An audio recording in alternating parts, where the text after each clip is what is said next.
Сега обявявам начало.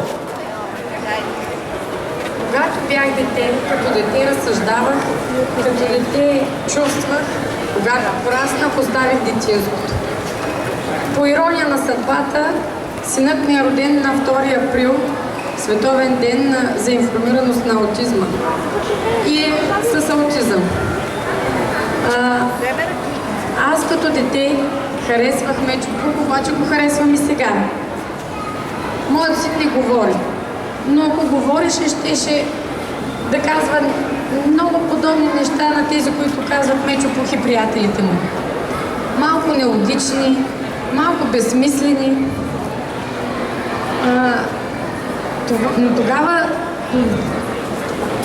дали нашите деца не живеят в един по-приказен свят от нашия и дали не трябва вместо ние да ги караме да влизат в нашия, да приемам поканата им и ние да влезем в техния.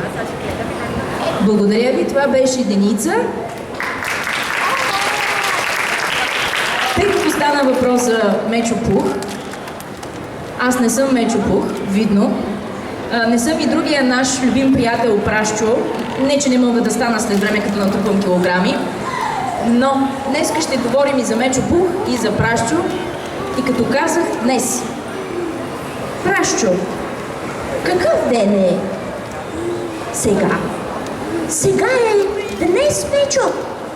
О, днес е любимия ми ден. Пух Мечо.